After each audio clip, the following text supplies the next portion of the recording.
Bismillahirrahmanirrahim. Assalamualaikum warahmatullahi wabarakatuh. Saya Habib Nurjaman dari kelompok 2 Makro. Di sini saya akan sedikit menjelaskan tentang definisi dan juga ciri-ciri uang.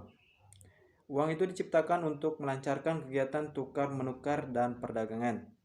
Adapun definisi uang yaitu benda-benda yang disetujui oleh masyarakat sebagai alat perantaraan untuk mengadakan tukar menukar perdagangan.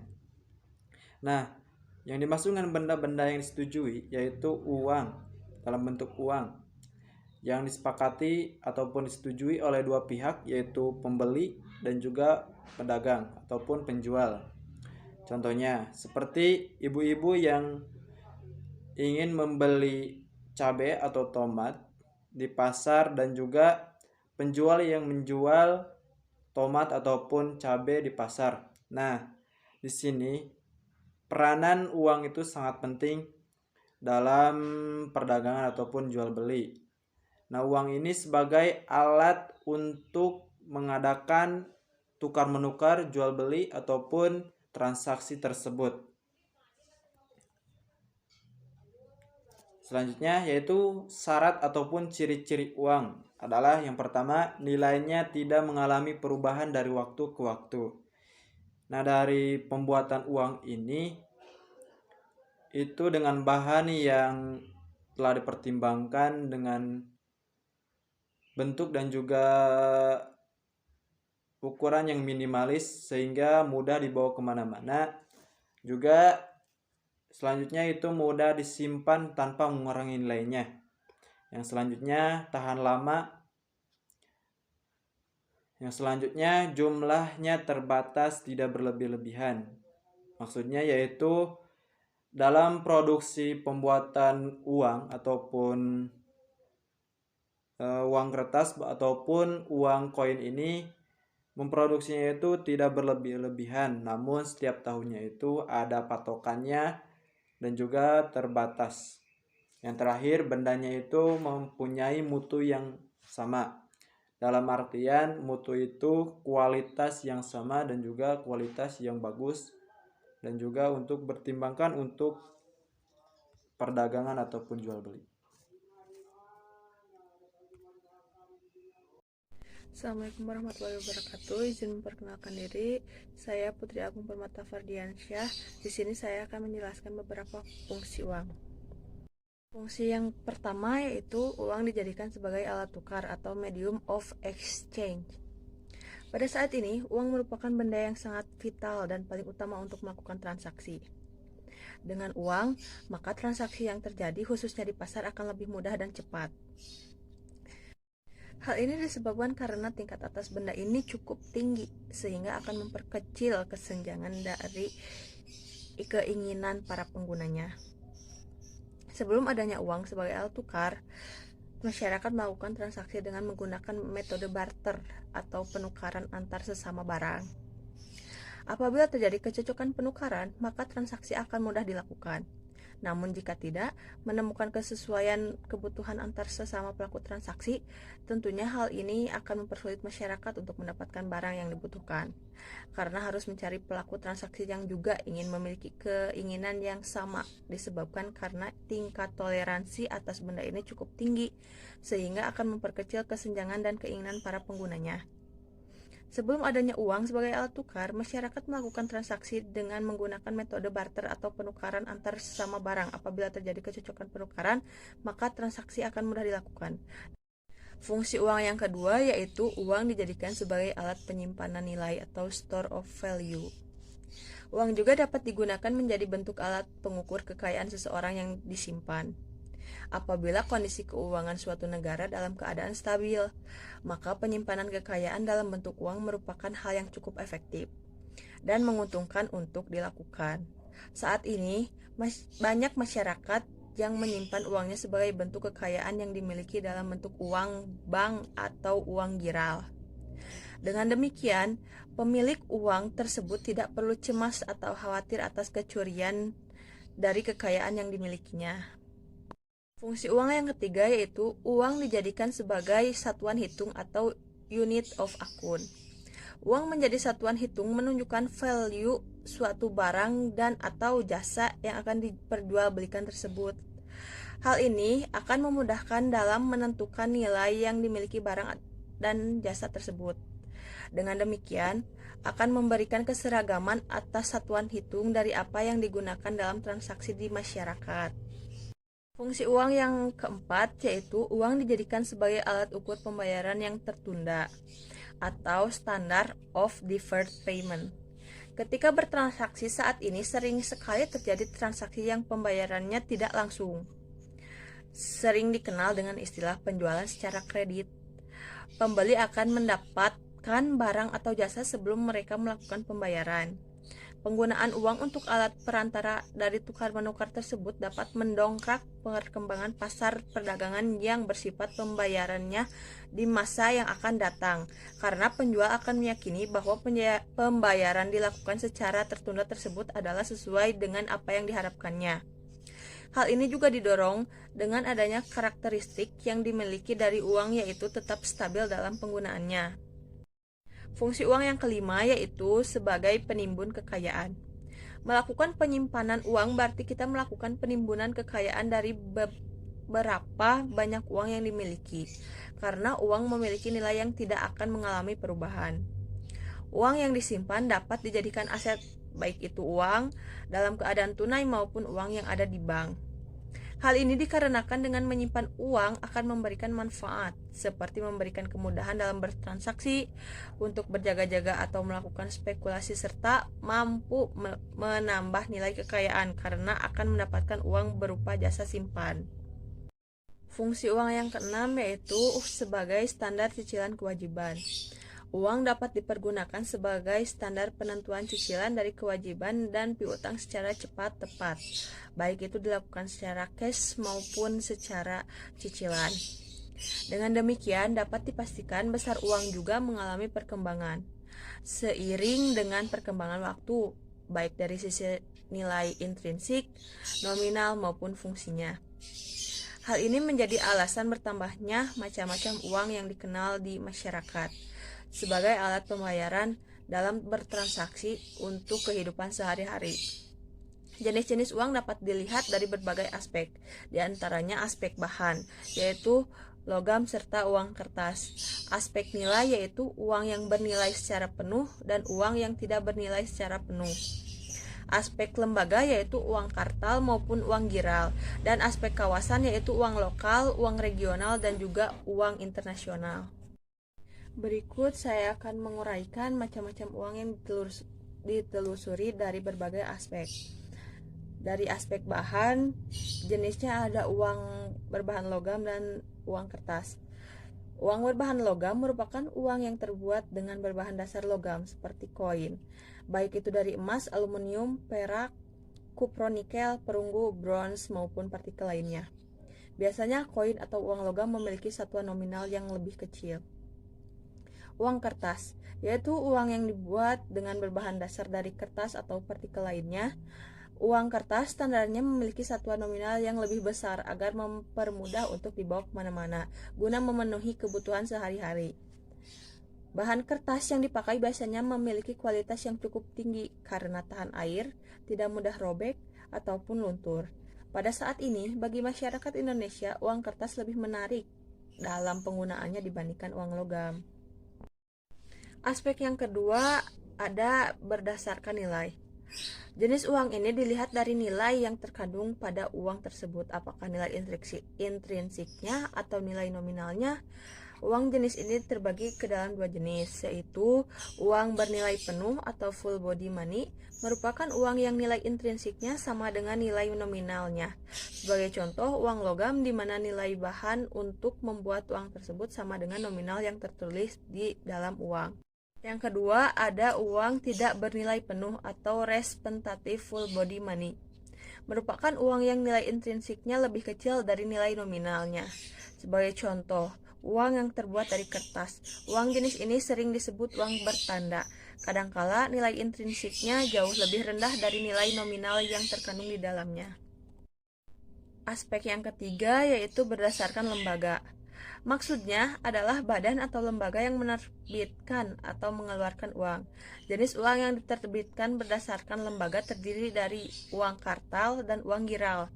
Uang kartal merupakan uang yang diterbitkan oleh bank sentral, baik uang logam maupun uang kertas. Uang giral merupakan uang yang diterbitkan oleh bank umum seperti cek, biliet giro, traveler check, dan kredit card. Aspek yang terakhir yaitu berdasarkan kawasan. Uang jenis ini dilihat dari daerah atau wilayah berlakunya suatu uang. Artinya, bisa saja suatu jenis mata uang hanya berlaku dalam satu wilayah tertentu dan tidak berlaku di daerah lainnya, atau berlaku di seluruh wilayah. Jenis uang berdasarkan kawasan adalah ada uang lokal, uang regional, dan uang internasional. Uang lokal merupakan uang yang berlaku di suatu negara tertentu, seperti rupiah, hanya berlaku di Indonesia, atau ringgit, hanya berlaku di Malaysia. Yang kedua ada uang regional, merupakan uang yang berlaku di kawasan tertentu, yang lebih luas dari uang lokal, seperti untuk kawasan benua Eropa. Berlaku mata uang tunggal Eropa yaitu euro. Yang terakhir, uang internasional merupakan uang yang berlaku antar negara seperti US dollar dan menjadi standar pembayaran internasional. Dan fungsi uang yang terakhir yaitu ada UDMP. UDMP merupakan uang Dewan Mandat Pertahanan Daerah Palembang. Dan jenis mata uang ini hanya dipergunakan di daerah Palembang saja. Sekian yang dapat saya sampaikan. Mohon maaf bila ada kesalahan. Wabillahi taufiq wal hidayah. Wassalamualaikum warahmatullahi wabarakatuh. Perkenalkan, nama saya Sapira Siti Mariam, NPM 18 110 0183. Di sini saya akan menjelaskan tentang jenis uang sepanjang sejarah. Sejarah uang. Perkembangan jenis mata uang yang berkembang di Indonesia pasca kemerdekaan tahun 1945 sangat beragam. Hal ini tentu saja tidak terlepas dari gejolak yang terjadi di negara Indonesia pasca kemerdekaan tersebut. Namun, sejak tahun 1951, dengan berlakunya Hukum Darurat No. 20 tanggal 27 September tahun 1951, ditetapkan alat pembayaran yang sah, kecuali Irian Barat adalah rupiah. Kemudian diperkuat lagi dengan keluarnya Undang-Undang Pokok Perbankan Nomor 13 tahun 1168 yang menetapkan satuan hitung uang Indonesia adalah rupiah dan disingkat Rp. Lalu ada tahap-tahap dan jenis uang. Tahap-tahap uang dibagi menjadi 6. Ada tahap sebelum barter. Pada tahap ini masyarakat belum mengenal barter karena setiap orang berusaha memenuhi kebutuhannya dengan usaha sendiri. Apa yang diperolehnya itulah yang dimanfaatkan untuk memenuhinya. Ada juga tahap barter. Pada tahap ini manusia dihadapkan pada kenyataan bahwa apa yang mereka produksi sendiri tidak cukup untuk memenuhi kebutuhan mereka sendiri. Akhirnya mereka mencari orang yang mau menukarkan barang yang dimilikinya dengan barang lain yang dibutuhkannya untuk memperoleh barang-barang yang tidak dapat dihasilkan sendiri. Inilah yang disebut sebagai barter, yaitu menukar suatu barang dengan barang yang lain. Terus ada tahap uang barang. Kesulitan yang dialami oleh manusia dalam barter adalah kesulitan mempertemukan orang-orang yang saling membutuhkan dalam waktu bersamaan. Kesulitan itu mendorong manusia menciptakan kemudahan dalam hal pertukaran dengan menetapkan benda-benda tertentu sebagai alat tukar seperti kulit binatang, kain, dan garam. Lalu tahap uang logam. Perkembangan selanjutnya adalah tahap uang logam. Logam dipilih sebagai bahan uang karena digemari oleh umum. Tahan lama, tidak mudah rusak, logam mudah dipindah-pindahkan, dan mudah dipecah-pecah tanpa mengurangi nilainya. Lalu tahap uang kertas. Ketika uang logam masih digunakan sebagai uang resmi dunia, ada beberapa pihak yang melihat peluang meraih keuntungan dari kepemilikan mereka atas emas dan perak. Pihak-pihak ini adalah bank, sebagai orang yang meminjamkan uang dan pandai emas atau toko perhiasan. Dengan adanya ini, Pandai Emas dan bank mengeluarkan surat atau uang kertas dengan nilai yang besar dari emas dan perak yang dimilikinya, karena kertas ini didukung oleh kepemilikan atas emas dan perak. Masyarakat umum menerima uang kertas ini sebagai alat tukar. Lalu tahap uang gira. Untuk memenuhi tuntutan tersebut, orang menciptakan uang gira atau uang bank. Uang gira adalah tagihan yang ada di bank yang sewaktu-waktu dapat diambil dengan menggunakan cek atau giro. Pemindahan bukuan, uang gira dapat berbentuk cek giro, rekening, koran, dan kartu kredit. Lalu ada jenis uang, dibagi menjadi 3, yaitu uang kartal. Uang kartal adalah uang yang beredar sehari-hari sebagai alat pembayaran yang sah dan wajib diterima oleh semua masyarakat. Tidak boleh ditolak. Uang ini terdiri atas uang logam dan uang kertas. Uang kartal sering disebut uang primer. Lalu ada uang logam. Contohnya dalam pecahan yang bernilai nominal 100 perak, 200 perak, dan 500 perak. Uang kertas. Uang kertas yang beredar di Indonesia saat ini adalah uang kertas yang bernominal uang pecahan seperti 1.000, 5.000, 10.000, dan 20.000, dan ada juga 50.000 dan 100.000 rupiah. Uang gira. Uang gira adalah saldo tagihan di bank. Uang gira bukan merupakan alat pembayaran yang sah. Assalamualaikum warahmatullahi wabarakatuh. Perkenalkan, nama saya Nida Nursipo, saya dari kelas A2 Manajemen.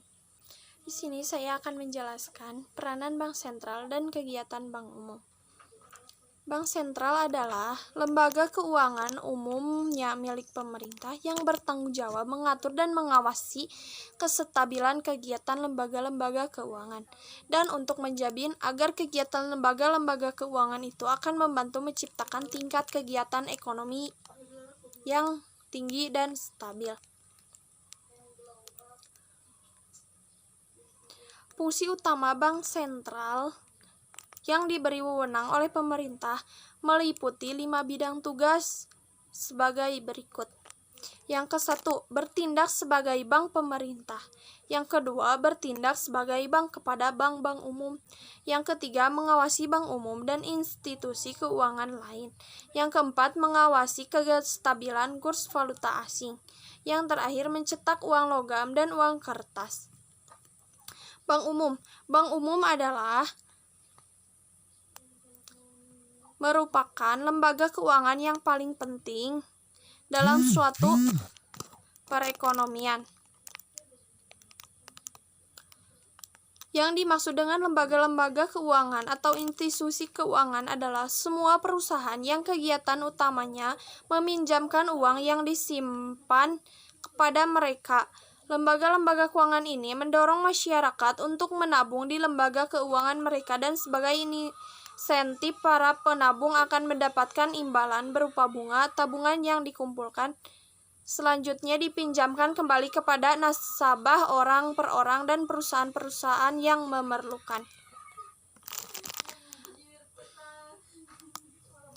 Jenis-jenis lembaga keuangan.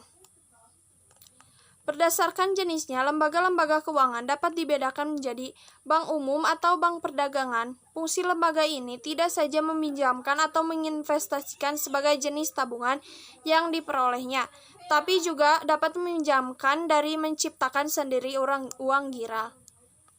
Bank tabungan bank ini menerima simpanan dalam bentuk tabungan atau simpanan terjangka panjang dan kemudian meminjamkan atau menginvestasikan uang tersebut. Perusahaan meminjamkan lembaga ini menerima simpanan dalam bentuk tabungan atau simpanan menjangka lama dapat diambil oleh pemilik dalam waktu yang ditentukan. Dan selanjutnya meminjamkan atau menginvestasikan. Pasaran saham lembaga ini mempunyai fungsi utama sebagai pusat jual beli saham perusahaan. Perusahaan asuransi, perusahaan yang mendapatkan setoran uang asuransi, dan individu, perusahaan atau badan-badan lainnya dengan menjanjikan ganti rugi kepada individu perusahaan atau badan-badan lain tersebut bila terjadi suatu peristiwa seperti kecelakaan, kebakaran, kematian, dan sebagainya. Keistimewaan bank umum. Keistimewaan bank umum paling berpengaruh dalam kegiatan ekonomi karena memiliki beberapa keistimewaan. Ada 3 keistimewaan bank umum, yaitu: yang ke-1, tabungan dapat diambil dengan cek. Salah satu keistimewaan itu adalah kesanggupan bank umum untuk menciptakan tabungan yang dapat sewaktu-waktu diambil dengan menggunakan cek, yaitu tabungan giral.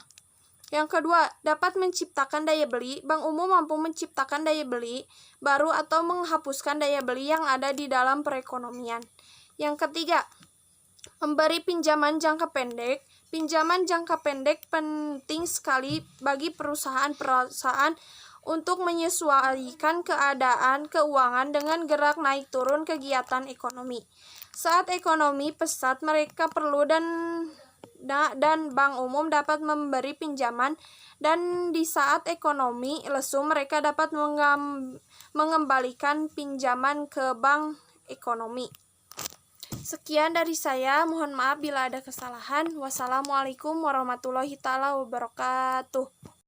Bismillahirrahmanirrahim. Assalamualaikum warahmatullahi wabarakatuh. Sebelumnya izin memperkenalkan diri, nama saya Tara Lestari dengan NPM 201100029. Di sini saya akan menjelaskan sedikit mengenai proses penciptaan uang giral, di mana dilihat dari pengertiannya, uang giral atau simpanan di bank ialah dana atau uang yang disimpan pada rekening koran di bank-bank umum, yang bisa dipakai untuk melakukan sebuah transaksi pembayaran melalui perantara, cek, biliet giro, atau perintah membayar dalam waktu tertentu. Uang giral diterbitkan oleh bank, sehingga tidak bisa dipakai untuk transaksi secara berlebih. Jenis uang ini tidak berwujud karena hanya berupa saldo tagihan di bank. Kemudian, suatu benda bisa dijadikan sebagai uang jika benda tersebut memenuhi syarat-syarat. Ada 9 syarat-syarat uang. Yang pertama, benda itu harus diterima secara umum atau acceptability. Kedua, untuk memenuhi poin 1, benda tersebut harus bernilai tinggi atau setidaknya dijamin oleh pemerintah. Ketiga, terbuat dari bahan yang bisa tahan lama. Yang keempat, yaitu kualitasnya sama atau uniformity. Yang kelima, jumlahnya bisa memenuhi kebutuhan masyarakat akan uang tersebut. Yang keenam, tidak gampang dipalsukan atau scarcity. Yang ketujuh, sangat mudah dibawa, portable. 8, mudah dibagi tanpa mengurangi nilai atau disebut dengan divisibility. Dan yang terakhir, mempunyai cenderung stabil dari waktu ke waktu atau stability of value. Sekian, terima kasih. Wassalamualaikum warahmatullahi wabarakatuh. Assalamualaikum warahmatullahi wabarakatuh.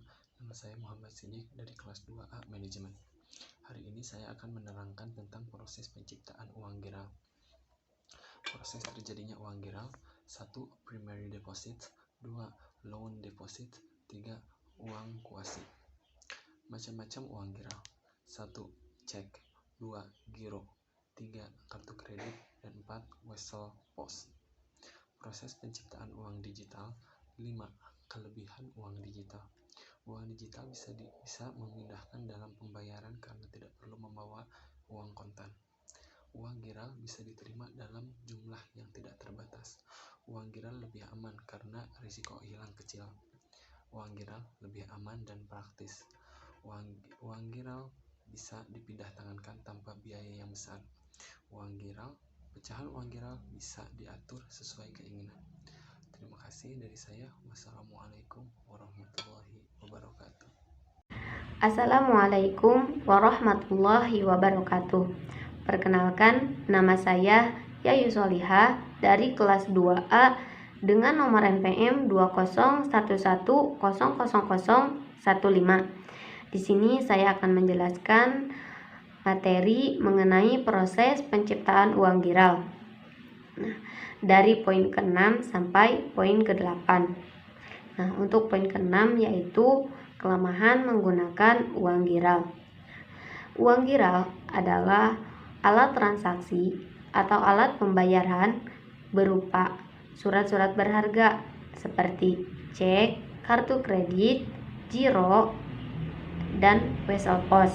Meskipun uang giral ini memiliki banyak kelebihan, seperti lebih efektif dalam melakukan transaksi, juga tingkat keamanannya itu lebih aman dibandingkan menggunakan uang-uang lainnya.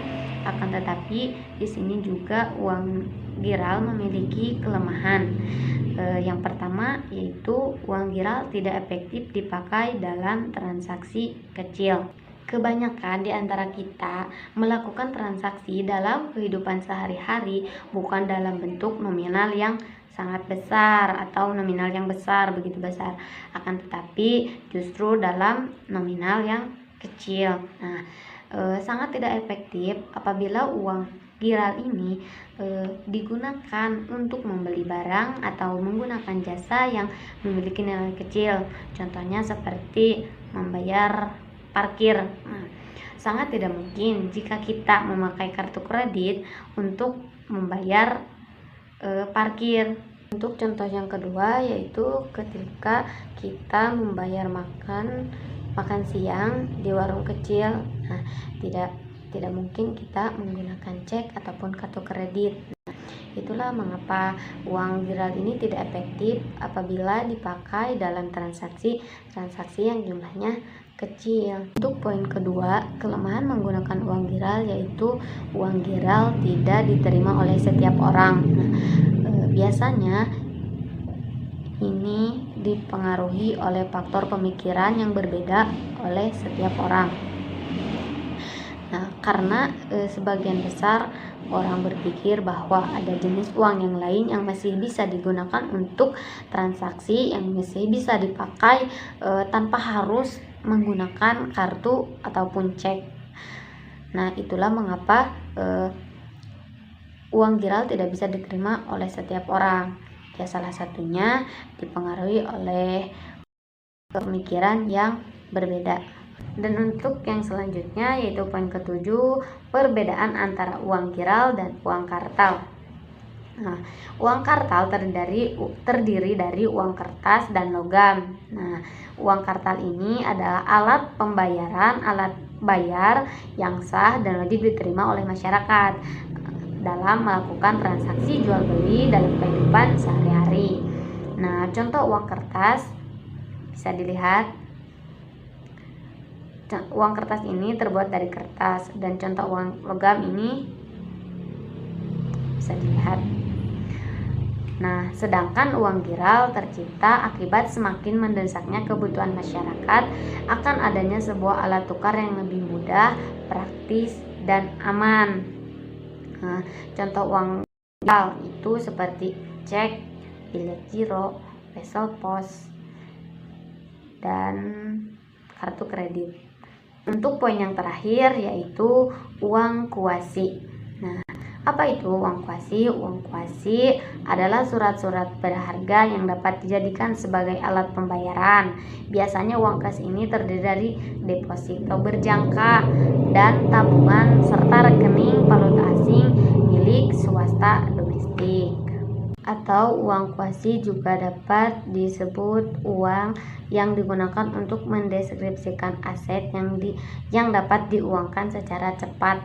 Nah, contohnya seperti saham. Nah, saham itu adalah surat bukti kepemilikan atau modal suatu perusahaan yang dapat diperjualbelikan. Itu saja yang dapat saya sampaikan. Mohon maaf apabila banyak kekurangan. Wassalamualaikum warahmatullahi wabarakatuh. Assalamualaikum warahmatullahi wabarakatuh. Saya Nabila Putri Nuryanti, NPM 2011000045. Di sini saya akan melanjutkan materi sebelumnya. Materi yang akan saya bahas kali ini yaitu mengenai mata uang dalam peredaran, uang beredar, dan kekayaan mudah tunai. Yang pertama, mata uang dalam peredaran. Apa sih mata uang dalam peredaran? Mata uang dalam peredaran adalah semua jenis mata uang yang dikeluarkan dan diedarkan oleh bank sentral. Apa aja sih yang termasuk mata uang yang diedarkan oleh bank sentral? Yang pertama, ada uang kertas, dan yang kedua, ada uang logam. Dengan kata lain, mata uang dalam peredaran sama dengan uang kartal. Siapa sih? Di sini saya yakin semua teman-teman pasti punya uang kertas dan uang logam. Berapapun nominalnya, yang penting uang kertas dan uang logam. Itulah yang termasuk mata uang dalam peredaran. Materi yang kedua yaitu uang beredar. Uang beredar adalah semua jenis uang yang digunakan dalam sistem perekonomian. Apa saja yang digunakan dalam sistem perekonomian? Yang pertama ada mata uang dalam peredaran ditambah uang giral dalam bank-bank umum. Tadi mata uang dalam peredaran yaitu uang kartal. Jadi uang beredar sama dengan uang kartal ditambah uang giral. Uang beredar juga sering disebut sebagai money supply atau uang penawaran Nah, sekarang uang penawaran dibagi menjadi dua artian. Ada yang artian sempit dan ada artian luas. Artian sempit yaitu uang penawaran adalah kewajiban sistem moneter dalam uang kartal dan uang giral yang dimiliki perorangan, perusahaan, atau badan pemerintahan. Karena uang adalah stok aset yang digunakan dalam transaksi perekonomian, maka dari itu jumlah uang sama dengan jumlah aset. Aset yang dimaksud di sini aset yang bagaimana? Yaitu dibagi menjadi dua. Ada aset currency dan aset tabungan. Aset currency itu adalah aset apa? Yaitu sering kita sebut sebagai harta lancar. Dan yang kedua ada aset tabungan atau demand deposito. Yang selanjutnya uang penawaran menurut arti luas, yaitu kewajiban sistem moneter yang terdiri atas uang kartal, uang giral, dan uang kuasi. Nah, sekarang apa sih uang kuasi? Uang kuasi yang dimaksud di sini adalah deposito berjangka, tabungan, rekening, dan valuta asing milik swasta domestik. Itu yang dimaksud dengan uang kuasi. Nah, selanjutnya faktor-faktor apa saja sih yang mempengaruhi uang penawaran? Ada dua yang mempengaruhi faktornya. Yang pertama, suku bunga yang berlaku. Mengapa? Karena semakin tinggi suku bunga yang berlaku, maka orang-orang akan cenderung tidak meminjam uang, tapi akan cenderung lebih menabung uang. Dan sebaliknya, apabila suku bunga bank rendah, maka orang-orang akan cenderung meminjam uang dan tidak menabung. Namanya juga sifat manusia. Sifat manusia akan mencari keuntungan sebesar-besarnya gitu. Benar kan? Itu sifat manusia yang tidak bisa karena ya siapa sih manusia yang gak mau untung. Faktor yang kedua yaitu pendapatan masyarakat. Semakin besar pendapatan masyarakat, maka semakin besar juga uang yang dimiliki masyarakat dan semakin besar pula uang yang beredar di masyarakat. Begitu pula sebaliknya, semakin kecil pendapatan masyarakat, semakin kecil juga uang yang dimiliki masyarakat dan semakin kecil juga berarti uang penawarannya atau jumlah uang yang beredar di masyarakat. Seperti itu. Materi yang terakhir yaitu mengenai kekayaan mudah tunai. Apa sih kekayaan mudah tunai? Kekayaan mudah tunai adalah harta-harta yang bernilai atau bersifat uang, yaitu berbagai jenis kekayaan yang dapat ditukarkan dengan barang atau dipergunakan untuk membayar jasa yang dalam waktu cepat yang tidak mengurangi atau tidak terjadi kerugian nilai. Contohnya, contoh kekayaan mudah tunai di sini kita bisa contohkan yaitu uang. Kenapa uang? Karena uang bisa membeli sesuatu, bisa membayar jasa, dan tidak mengalami kerugian nilai. Maksudnya ketika kita membeli barang harganya 5.000, maka uang yang kita keluarkan akan 5.000 pula. Dan waktu yang digunakan juga tidak membuang waktu. Bisa kita punya uang sekarang, kita juga bisa beli barang itu sekarang gitu, tanpa memerlukan waktu yang lama.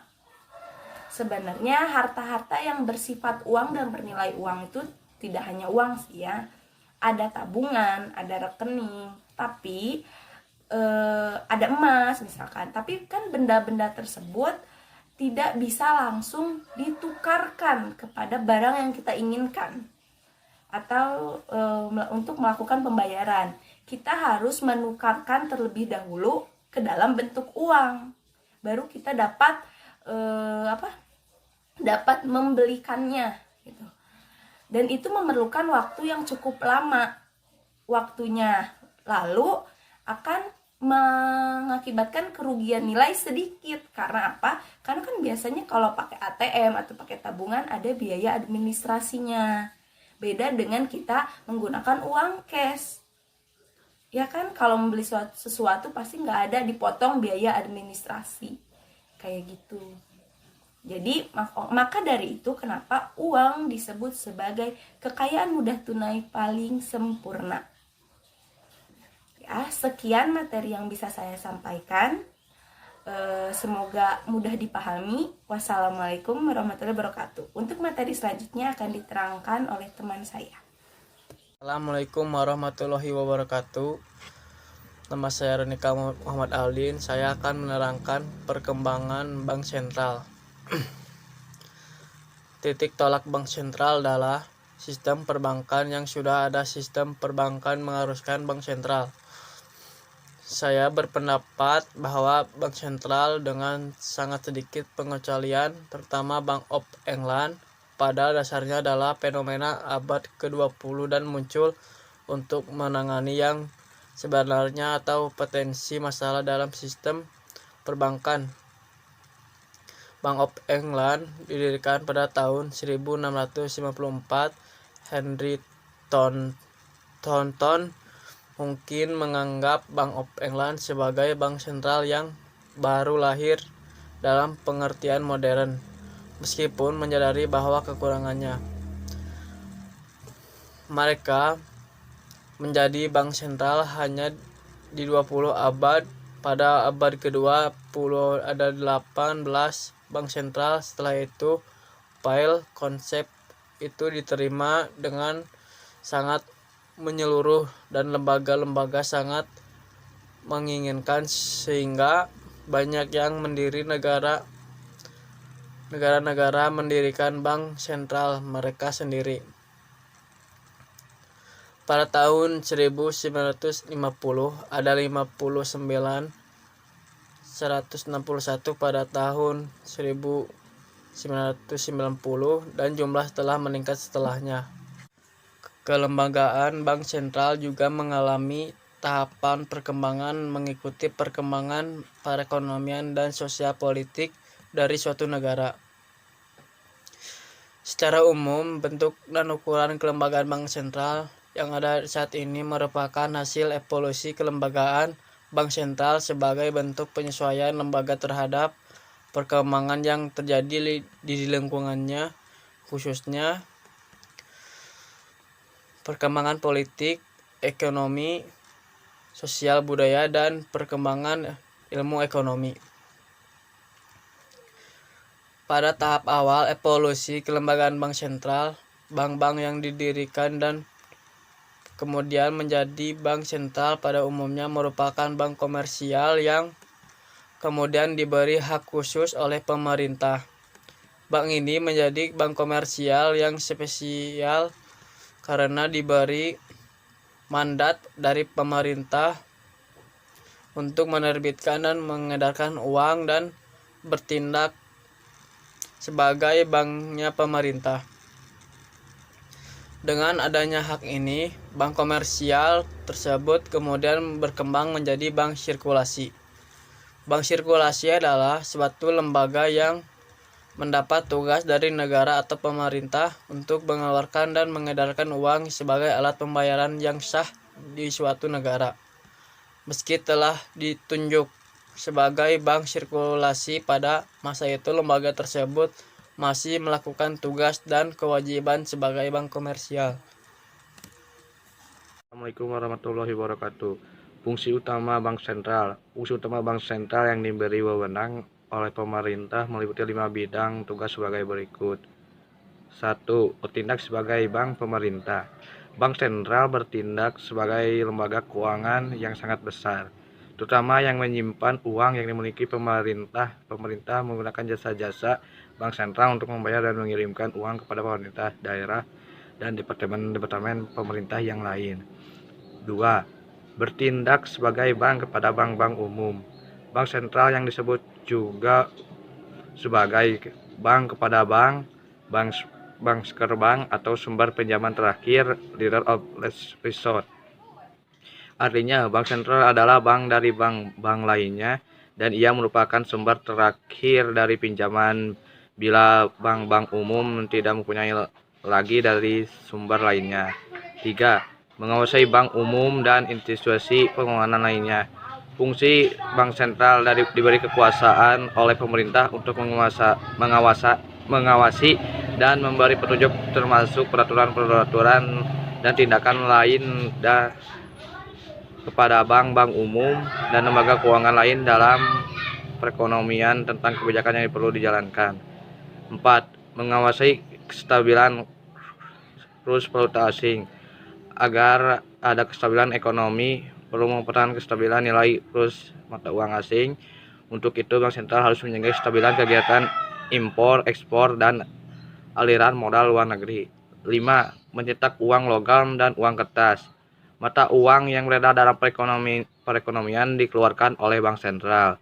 Bank sentral mencetak uang kertas dan logam untuk melancarkan kegiatan perdagangan dan produksi. Tugas tersebut meliputi penentuan besar jumlah dan penentuan penambahan pada suatu waktu tertentu.